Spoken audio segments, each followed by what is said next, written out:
so bright takes us on a magic flight through the candy forest green, where unicorns are often seen. Stars that twinkle in the day make our troubles fade away.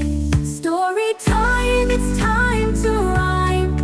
With Yanny M we climb so high to a land where dreams unfold in colors bright and tales of gold. Hello there, welcome to Stories with Yanny M. I am Yanny M and I'm really happy to have you here with me today. The story that we're going to read today is about a dinosaur and it's a Christmas story. So, how do we think that's going to go together? Well, let's just find out, shall we? Here we go. The Dinosaur That Pooped Christmas, written by Tom Fletcher and Dougie Poynter. From high in the sky, Santa looked down below to houses all cosy and covered in snow, where snoozers were snoozing tucked up in their beds, whilst dreaming the most festive dreams in their heads. But one boy called Danny, a greedy young chap, the greediest chap on the planet in fact, was lying awake on his mountain of toys, which stood even taller than most girls and boys. But that wasn't enough. Danny still wanted more. He wanted much more than his toy box could store. So Big Santy C said, I'll leave him a present, but this year his present might just be unpleasant. Danny heard such a clatter, his heart skipped a thump.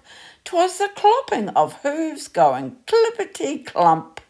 He bounced out of bed and threw on some clothes and crept down the stairs on his tippy toes. There under the tree were gifts big and small, and a humongous egg placed in front of them all. An egg, Danny said. Santa bought me an egg. Then out with a crack popped a dinosaur's head. It wasted no time on that cold Christmas morning and started to eat everything without warning. It swallowed the stockings and Christmas cards too, the red fairy lights and the green and the blue. There wasn't a single thing Danny could do except sit and watch as the dinosaur chewed. It chewed and it munched and it crunched on Kris Kringle, the reindeer, the sleigh bells, and all things that jingle. But it didn't stop there. There were more things to gobble, much more than the small shiny baubles that bobble. It ate up the cat and the dog and the fish, and from the dishwasher it downed every dish. The tables, the chairs, the walls and the doors. Now nothing was safe, not even the floors. Now reader beware, the next part is scary, and if you read on you'll need new underweary. Danny's poor granny was knitting some socks, but the dino had no need for socks, it had lots. So it slurped up her knitting like strings of spaghetti and gobbled up Granny along with the city. Then it ate Danny's mum. She was gone in one bite.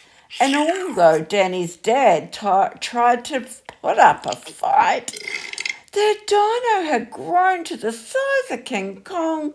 With a gulp and a burp, Danny's father was gone. Now nothing was left. All Danny could see was a fat dinosaur where his home used to be.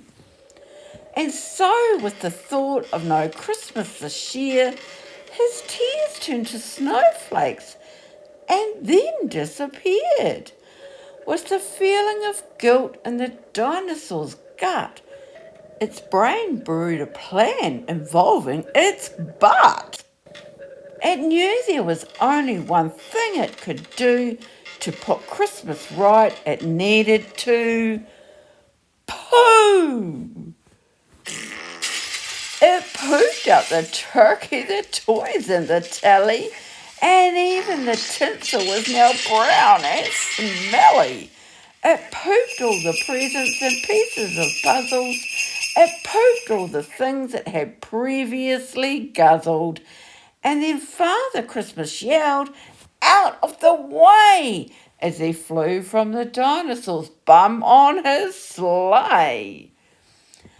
The dinosaur finally gave a huge push and pooped Danny's parents in one massive whoosh.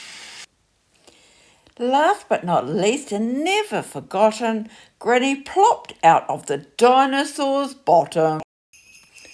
"Merry Christmas," said Dan to his whole family as they washed off the presents and put up the tree. And the greedy young chap that you saw just before promised next Christmas he'd not ask for more.